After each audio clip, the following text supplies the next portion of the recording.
Burns night? What's that all about, I hear you cry? Is it not just an excuse for chippy Scotch to foist their fiery liquor and proclivity for organ meat and soft sassenachs? It's true that haggis is the food of the gods, and that Hebrews and Greeks alike offered those bits up to their various deities. It may have been a sweet savour to the Lord, but once it's done a circuit of my digestive tract, maybe not quite so much. Of all the many talented writers mankind has produced, few can pretend to bardship, and in the British Isles, only two. Dylan Thomas is not a bard for Wales, any more than is James Joyce for the Irish. A bard must do more than write, he must define a people. Burns's image is sometimes in need of the rescuing. It's a symptom of the kitsch and cliched construct that the Scottish tourism industry is dependent on, whilst always ever so conscious to keep its poison chalice at arm's length. At the centre of this twee shortbread tin image of our nation, we find Burns. Over 50 years ago, Hugh McDermott opined that mere nonsense has been uttered about Burns than Oni's barn Christ and Liberty. At the time of writing, I suppose he was referencing the ridiculous reverence and adulation afforded Burns by the burgeoning cult of apologists who tried to square Burns's lifestyle with Victorian and wee-free Presbyterian values by convincing themselves that Burns presented a martyred paladin. So influential amongst the cognoscenti was McDermott that 20 or so years later the pendulum had swung in quite the opposite direction. Edward Morgan had, I think, a point trying to equate Burns with a Christ figure for some. And I think it tells us more about the psyche of the Scots than it does about Burns himself.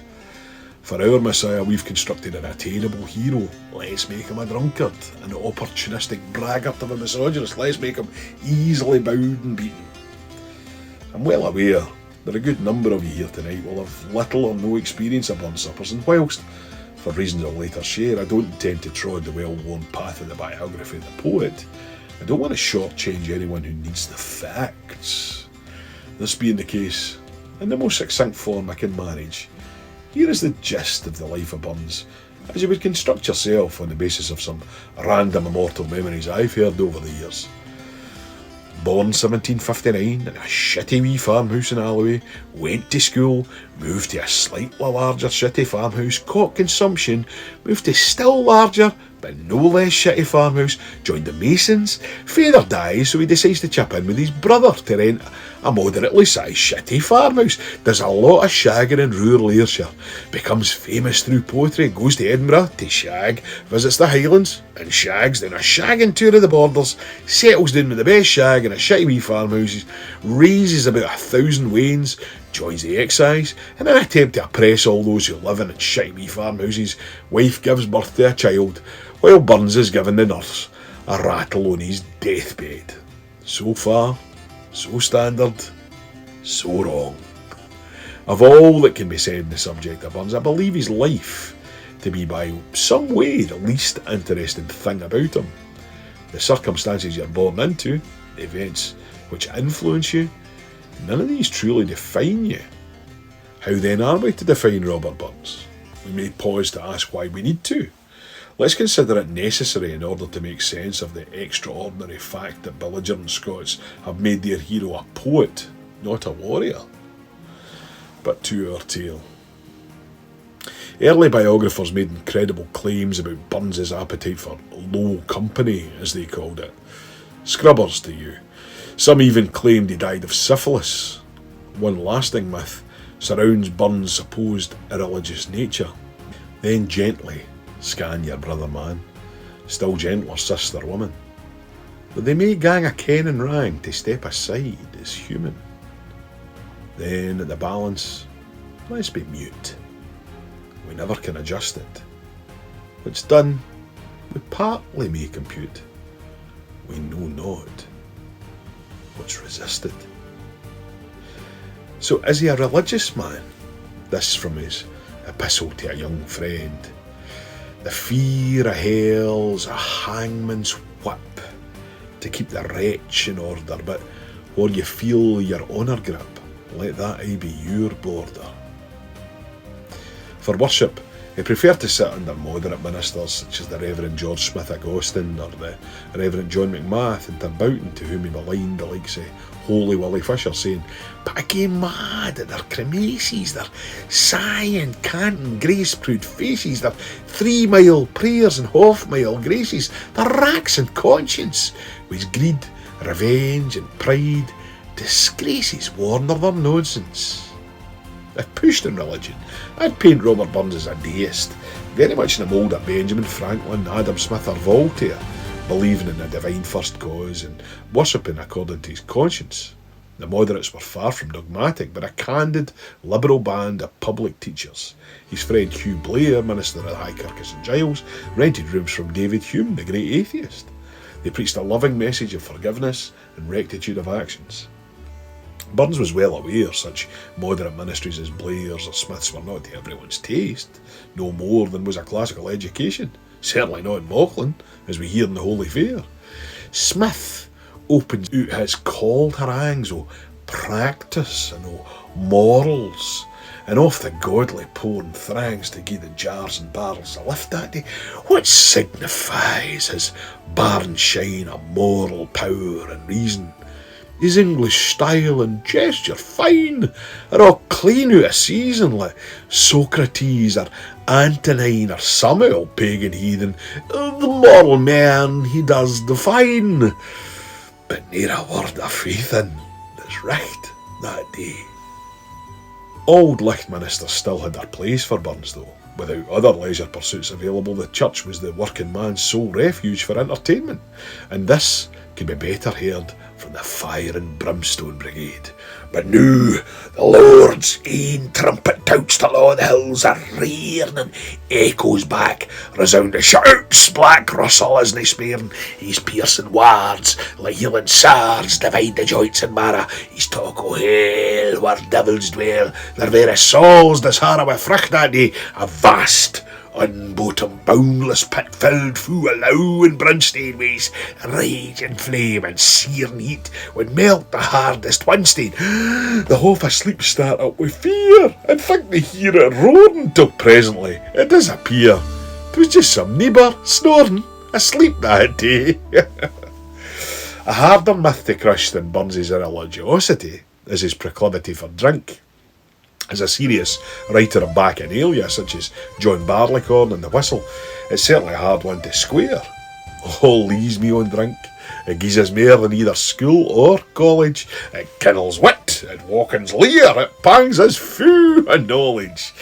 But I certainly am somewhat convinced that Burns is mainly grandstanding to the galleries with his curated image as a man of drink. In truth, I feel he needed company, and there were few other places this could be had than in drinking clubs and public houses. For me then, it's entirely pointless to talk of Burns's life, because in truth his life is unremarkable. So far we've talked of Burns's skill as a poet, and as a songwriter he's arguably still more successful.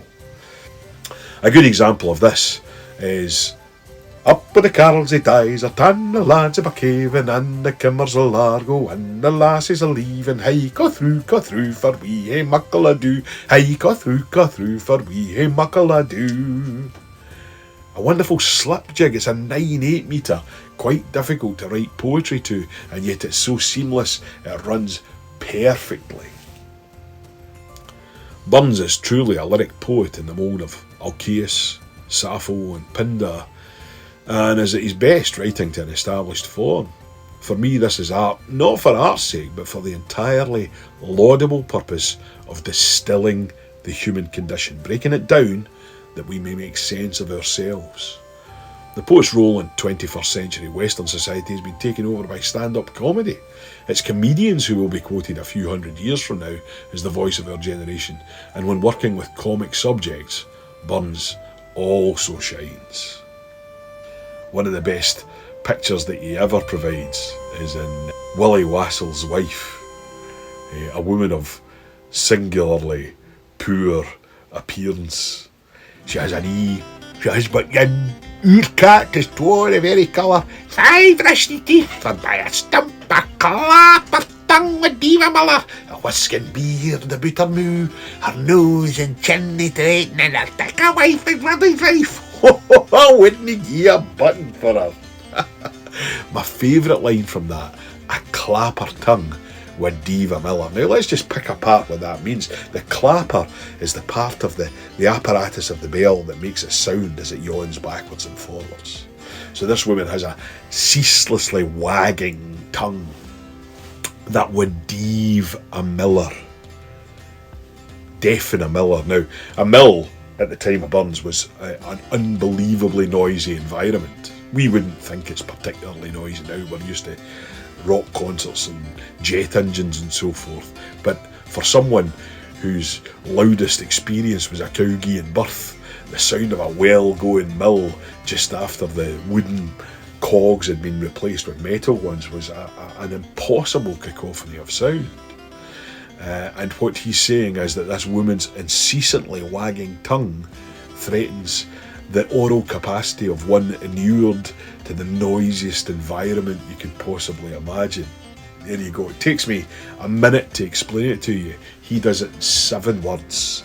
A clapper tongue would deave a miller. That's art.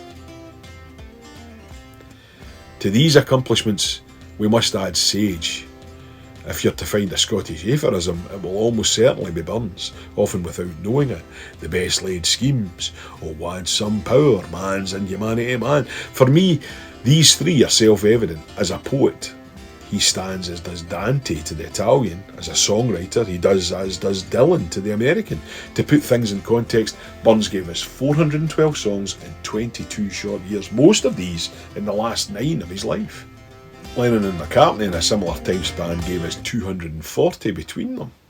Dylan, to date, has graced us with 465 in a 59-year career. He doesn't do anything else.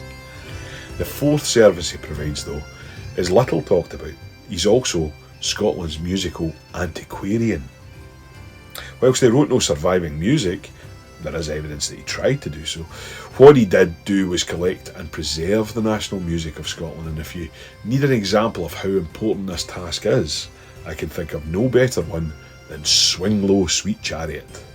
For if Burns had not preserved our national idioms with their pentatonic flavour, flat sevenths and signature snaps, we too may have to sing Negro spirituals at our rugby internationals. It would be another 100 years before Cecil Sharp, Percy Grainger and Rafe Vaughan Williams would attempt the same for England, and by then the Industrial Revolution had, as Thomas Gray had prophesied in his elegy written in a country churchyard, eviscerated England's traditions and reduced their voice. Poor Anglia still struggles with her lack of identity beyond the Empire, which she must confess was largely built after 1707. Everything gained before the Union was lost already before Burns had passed away. We haven't even touched on an epistolary output prodigious in the extreme and of a quality sufficient to warrant Burns's fame for that reason alone. Robert Burns is a singular figure who truly does deserve annual remembrance. It is high time we ceased examining his corpse and seriously examined his corpus, for it bears a wealth of wisdom well beyond which could be expected for a man who, if he stood where I stand now, would already have been dead 14 years. Ladies and gentlemen, I invite you now to raise your glasses high and with throaty cheer toast the immortal memory of Robert Burns.